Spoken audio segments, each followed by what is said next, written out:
નવી સવારના સાંપ્રત અને ઉકેલ વિભાગમાં આપનું સ્વાગત કરીએ છીએ. રાષ્ટ્રીય સ્વયંસેવક સંઘના વડા મોહન ભાગવતે હમણાં કહ્યું કે જે સમાજે નષ્ટ ન થવું હોય તેણે પ્રજનન દર 2.1થી વધુ રાખવો જોઈએ.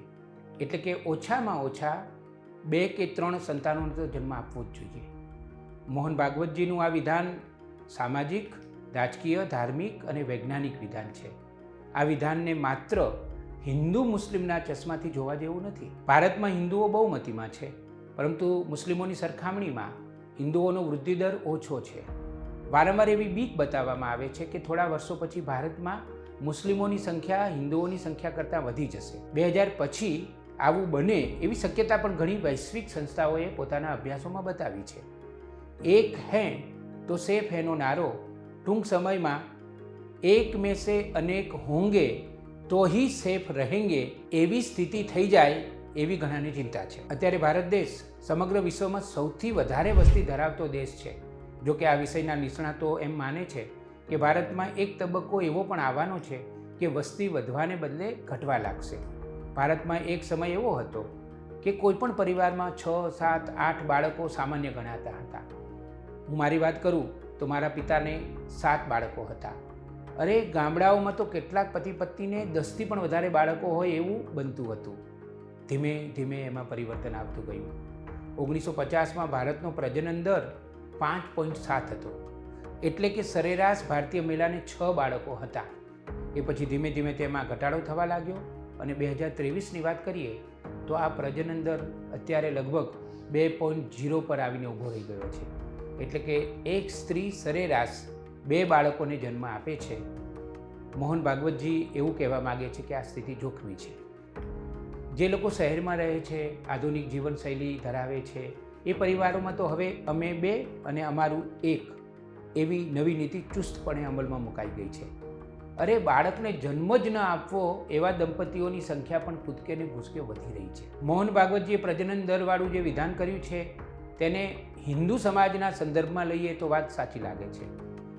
વસ્તી નિષ્ણાતો કહે છે કે જો કોઈ પણ સમાજનો પ્રજનન દર 2.1થી નીચે આવી જાય તો ધીમે ધીમે એ સમાજની વસ્તી ઘટવા લાગે છે. કોઈપણ સમાજનો પ્રજનન દર ઘટે છે ત્યારે ઘણા જોખમો ઊભા થાય છે. એક જોખમ એ છે કે યુવાનો ઘટે અને સિનિયર સિટીઝન એટલે કે વડીલોની સંખ્યા વધવા માંડે.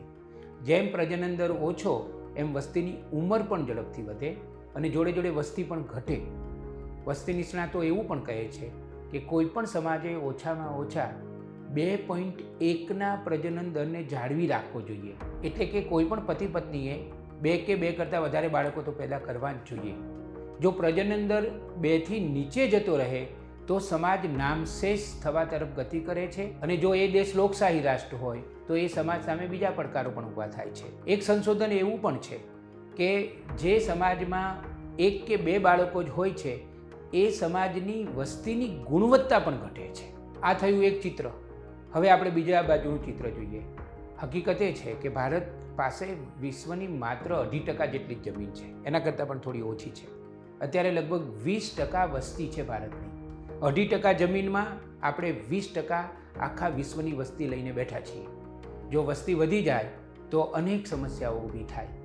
ભારત માટે ખાસ કરીને હિન્દુ સમાજ માટે તો બંને બાજુના પ્રશ્નો છે. વસ્તી વધે તો પણ પ્રશ્નો છે અને પ્રજનન દર ઘટી જાય અને હિન્દુઓની વસ્તી ઘટી જાય તો પણ પ્રશ્નો છે.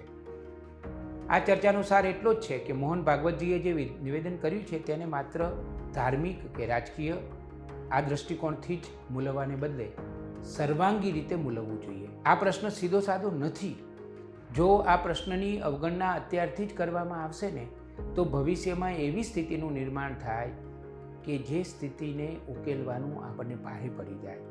તેથી આ નિવેદનને પૂર્વગ્રહ કે અહોભાવ, ધર્મ કે બીજી રીતે જોવાને બદલે સર્વાંગી રીતે જોવાની જરૂર છે અને તટસ્થ રીતે તેનો અભ્યાસ કરીને તેને ગંભીરતાથી પણ લેવાની જરૂર છે.